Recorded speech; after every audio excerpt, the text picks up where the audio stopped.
गुरुग्राम के एक होटल के रूम नंबर 111 में एक यंग मॉडल की लाश मिली। एक ऐसी लड़की जिसे गैंगस्टर की गर्लफ्रेंड से पुलिस इन्फॉर्मर बनाया गया और उसके बाद जिंदगी ऐसे बदली कि आज भारत भर में उसका नाम इनफेमस हो गया। 18 साल की उम्र में दिव्या पहूजा का पहला कदम अंडरवर्ल्ड में पड़ा और फिर 26 साल बाद उसी अंडरवर्ल्ड ने उसकी जान ले ली। मुंबई के एक होटल के रूम नंबर 111 में एक गैंगस्टर की हत्या और फिर 8 साल बाद गुरुग्राम के एक होटल के भी रूम नंबर 111 में उसकी गर्लफ्रेंड की हत्या। क्या यह कोइंसिडेंस है या कुछ और? एक पूर्व मॉडल जिसने फेक एनकाउंटर में अपने बॉयफ्रेंड को मरवाया और फिर बदले में जिसकी खुद पॉइंट ब्लैंक रेंज से गोली मारकर हत्या कर दी गई। 7 साल जेल में बिताने के बाद बेल पर रिहा होकर दिव्या पहूजा ने सोचा था कि अब नई जिंदगी शुरू करेगी, लेकिन गैंगस्टर वर्ल्ड का कर्ज चुकाना इतना आसान नहीं था। कहते हैं इस दुनिया में कुछ भी कोइंसिडेंस नहीं होता और दिव्या पहूजा के केस में तो हर मोड़ पर कॉन्स्पिरेसी ही कॉन्स्पिरेसी दिखाई देती है। आज हम आपको बताएंगे एक ऐसी क्राइम स्टोरी जिसमें बिट्रेयल, रिवेंज, गैंग वॉर और पुलिस करप्शन सब कुछ है। दिव्या पहूजा और संदीप गदोली की कहानी। अगर आपको लगता है कि गैंगस्टर सिर्फ फिल्मों में होते हैं तो ये रियल स्टोरी आपको हैरान कर देगी, क्योंकि हरियाणा में गैंग वॉर्स की रियलिटी बॉलीवुड से भी ज्यादा ड्रामेटिक है। एक छोटी सी लैंड डिस्प्यूट से शुरू हुआ गैंग वॉर इतना बड़ा हो गया कि उसमें दर्जनों लोगों की जानें गईं और जिसका लेटेस्ट विक्टिम बनी हमारी आज की कहानी की मेन कैरेक्टर दिव्या पहूजा।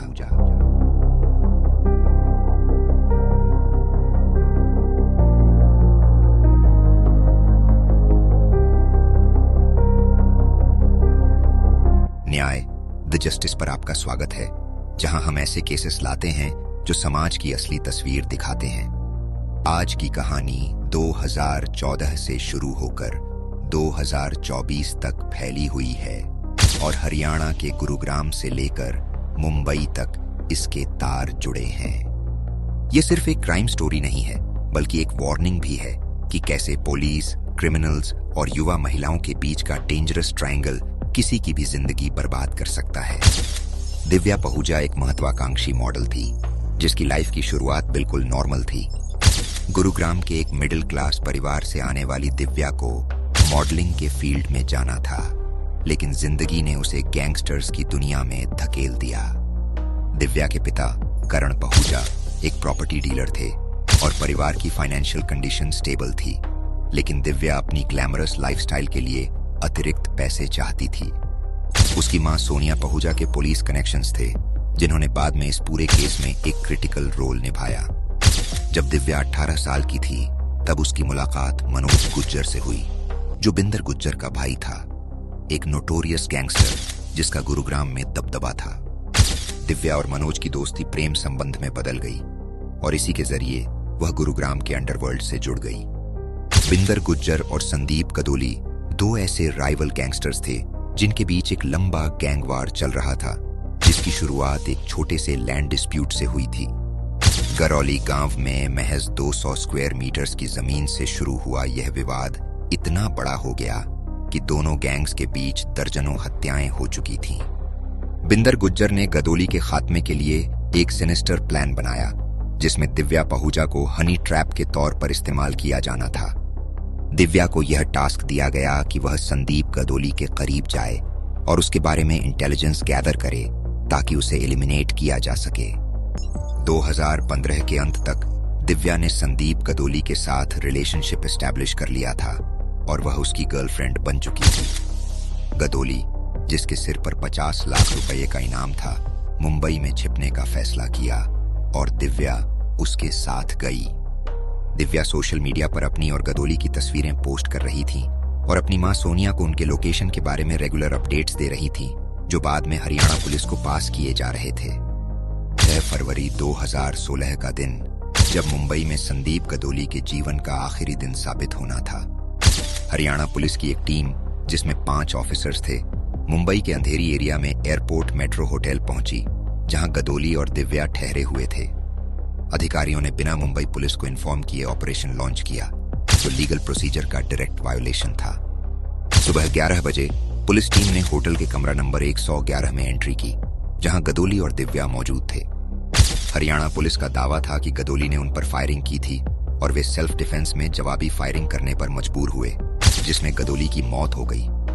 लेकिन होटल के सीसीटीवी फुटेज ने एक अलग ही कहानी बताई। गदोली अनआर्म्ड था और उसे पॉइंट ब्लैंक रेंज से गोली मारी गई थी। जैसे ही खबर फैली, गदोली के परिवार ने हत्या के आरोप लगाए और इस केस की इन्वेस्टिगेशन की मांग की। बॉम्बे हाई कोर्ट ने मुंबई पुलिस की स्पेशल इन्वेस्टिगेशन टीम को इस केस की जांच सौंपी। एसआईटी इन्वेस्टिगेशन ने कंफर्म किया कि यह एक कोल्ड ब्लडेड मर्डर था, न कि लेजिटिमेट पुलिस एनकाउंटर। सबूतों ने एक केयरफुल कंस्पिरेसी का खुलासा किया, जिसमें बिंदर गुज्जर, हरियाणा पुलिस के ऑफिसर्स और दिव्या पहूजा और उसकी मां शामिल थे। जुलाई 2016 में दिव्या और उसकी मां सोनिया को अरेस्ट किया गया और उन पर संदीप गदोली की हत्या में सहयोग करने का आरोप लगाया गया। 18 साल की उम्र में दिव्या खुद को भारत के सबसे हाई प्रोफाइल मर्डर केसेस में से एक में एक्यूज्ड पाती है। हरियाणा पुलिस के 5 ऑफिसर्स प्रद्युम्न यादव, जितेंद्र यादव, अंकित, गुलाम और नरेंद्र चहल पर भी मर्डर चार्जेस लगाए गए। अक्टूबर 2018 में मास्टरमाइंड बिंदर गुज्जर को भी अरेस्ट कर लिया गया, हालांकि उसका भाई मनोज आज भी फरार है। जब केस की सुनवाई शुरू हुई तो जस्टिस की गति इतनी धीमी थी कि दिव्या को बिना ट्रायल के 7 साल जेल में बिताने पड़े। नवंबर 2019 में चार्ज फ्रेम किए गए, मगर ट्रायल की प्रोग्रेस इतनी स्लो थी कि 171 विटनेसेस में से केवल 1 या 2 के ही स्टेटमेंट्स रिकॉर्ड हुए थे। 20 जून 2023 को बॉम्बे हाई कोर्ट ने दिव्या को 1 लाख रुपए के पर्सनल बॉन्ड पर बेल दे दी, जिसमें लोकल पुलिस स्टेशन में मंथली रिपोर्टिंग जैसी शर्तें थीं। जेल से बाहर आकर दिव्या ने अपनी नई जिंदगी शुरू करने की कोशिश की और उसकी मुलाकात अभिजीत सिंह से हुई, जो एक 56 वर्षीय होटल ओनर था। अभिजीत सिंह बिंदर गुज्जर का बिजनेस एसोसिएट था और यह कनेक्शन ही आगे चलकर दिव्या की जिंदगी का अंत करने वाला था। दिव्या जेल से बाहर आई थी, लेकिन उसका अंडरवर्ल्ड कनेक्शन उसका पीछा नहीं छोड़ रहा था और न ही गदोली के परिवार के बदले की भावना खत्म हुई थी। 2 जनवरी 2024 को जेल से रिहाई के सिर्फ 6 महीने बाद दिव्या को अभिजीत सिंह ने गुरुग्राम के सिटी पॉइंट होटल में बुलाया। इसे किस्मत का खेल कहें या किसी की प्लानिंग, दिव्या उसी होटल के कमरा नंबर 111 में ठहरी, वही रूम नंबर जहां 8 साल पहले उसके बॉयफ्रेंड गदोली को मारा गया था। सुबह 4:18 पर सीसीटीवी फुटेज में दिव्या को अभिजीत और एक अन्य व्यक्ति के साथ होटल में एंटर करते हुए देखा गया। शाम 5 बजे तक दिव्या पहूजा की पॉइंट ब्लैंक रेंज से गोली मारकर हत्या कर दी गई थी। रात 10:45 पर सीसीटीवी में अभिजीत और उसके साथियों को एक व्हाइट शीट में लिपटी बॉडी को होटल कॉरिडोर से खींचते हुए और फिर एक ब्लू BMW में लोड करते हुए देखा गया। मगर अपराधी कितने भी समझदार क्यों ना हो, वे हमेशा कोई ना कोई गलती कर ही देते हैं। गुरुग्राम पुलिस ने जब इन्वेस्टिगेशन शुरू की तो उन्होंने होटल के सीसीटीवी फुटेज को खंगाला और पाया कि दिव्या की हत्या के बाद उसके शव को होटल से बाहर ले जाया गया था। पुलिस ने जल्द ही अभिजीत सिंह को गिरफ्तार कर लिया और उसके बयान से पता चला कि दिव्या के शव को लॉयर बलराज गिल और रवि बांगा ने मुनक के पास भाखड़ा नहर में फेंक दिया था। 10 दिनों की इंटेंसिव सर्च के बाद 13 जनवरी 2024 को पुलिस ने फतेहाबाद जिले के सोहाना नहर से दिव्या का शव बरामद किया। उसकी पहचान उसकी पीठ पर बने एक डिस्टिंक्टिव टैटू से की गई और पोस्टमार्टम रिपोर्ट ने कंफर्म किया कि उसकी मृत्यु सिर में गोली लगने से हुई थी। अब सवाल यह था कि आखिर दिव्या की हत्या के पीछे मोटिव क्या था। इस सवाल के 2 अलग अलग जवाब सामने आए। गुरुग्राम पुलिस का दावा था कि दिव्या अभिजीत को उसकी ऑब्सीन पिक्चर्स से ब्लैकमेल कर रही थी और उससे 30 लाख रुपए मांग रही थी। एसीपी मुकेश कुमार के अनुसार अभिजीत ने बताया कि दिव्या उसे ऑब्सीन पिक्चर्स से ब्लैकमेल करती थी और पैसे ऐंठती थी। पुलिस का कहना था कि मर्डर तब हुआ जब दिव्या ने अपने फोन का पासवर्ड देने से इनकार कर दिया, जिससे कॉम्प्रोमाइजिंग फोटोज डिलीट की जा सकती थी। लेकिन दूसरी तरफ दिव्या की बहन नैना पहूजा ने एक अलग ही कहानी बताई, जिसमें एक सिनिस्टर कॉन्स्पिरेसी का खुलासा हुआ। नैना ने अपने एफआईआर में आरोप लगाया कि संदीप गदोली की बहन सुदेश कटारिया और भाई ब्रह्म प्रकाश कटारिया ने अभिजीत को पैसे देकर दिव्या की हत्या करवाई थी। उनका कहना था कि यह 2016 के फेक एनकाउंटर केस में दिव्या की भूमिका का कैलकुलेटेड रिवेंज था, जहां वह की विटनेस थी। क्या आप समझ सकते हैं कि एक ही मर्डर के लिए दो कंप्लीटली ऑपोजिट मोटिव्स? पुलिस एक थ्योरी पर फोकस कर रही थी, जबकि विक्टिम का परिवार दूसरी थ्योरी पर। दोनों थ्योरीज के अपने अपने सपोर्टिंग एविडेंस थे और गुरुग्राम पुलिस ने दोनों एंगल्स की जांच करने का वादा किया। डीसीपी विजय प्रताप सिंह ने कहा, हम चेक करेंगे कि क्या उनके इस मर्डर से कोई लिंक्स हैं। हम किसी भी एंगल को रूल आउट नहीं कर रहे हैं। अप्रैल 2024 में पुलिस ने 7 अक्यूज्ड के खिलाफ चार्जशीट फाइल की, जिनमें अभिजीत सिंह, उसका ड्राइवर ओम प्रकाश और अन्य शामिल थे। चार्जशीट धारा 302 हत्या, 201 सबूत गायब करना, 120B आपराधिक षड्यंत्र और 34 सामूहिक इरादा के तहत दायर की गई। दिव्या के केस ने यह एक्सपोज किया कि कैसे क्रिमिनल्स, पुलिस और सिविलियंस के बीच का डेंजरस ट्रायंगल किसी की भी जिंदगी बर्बाद कर सकता है। सबसे डिस्टर्बिंग बात यह है कि जब दिव्या पहूजा 18 साल की थी, तब उसे पुलिस ने एक डेंजरस गैंगस्टर के साथ रिलेशनशिप में एंटर करने के लिए यूज किया और फिर उसे ही अक्यूज्ड बना दिया। दिव्या के जीवन की यह ट्रेजेडी बताती है कि कैसे एक यंग गर्ल जो मॉडलिंग में करियर बनाना चाहती थी, एक डेंजरस गेम का पॉन बन गई, जिसमें उसकी कोई भी चाल उसे मौत के करीब ही ले जाने वाली थी। हरियाणा के गैंग इकोसिस्टम की कॉम्प्लेक्सिटी इतनी ज्यादा है कि यहाँ पर लैंड डिस्प्यूट से लेकर पॉलिटिकल पावर तक हर चीज के लिए गैंग वॉर्स होते हैं। यहाँ तक कि लॉरेंस बिश्नोई जैसे नोटोरियस गैंगस्टर्स भी ऑपरेट करते हैं, जिनके पास 700 से ज्यादा शूटर्स का नेटवर्क है और इंटरनेशनल रीच है।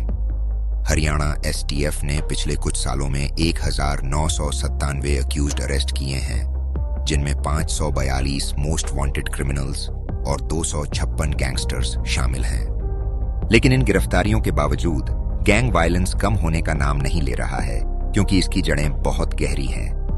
दिव्या पहूजा के केस से यह भी पता चलता है कि कैसे मीडिया कवरेज किसी भी केस को सेंसेशनलाइज कर सकती है, बिना फैक्ट्स की प्रॉपर वेरिफिकेशन के।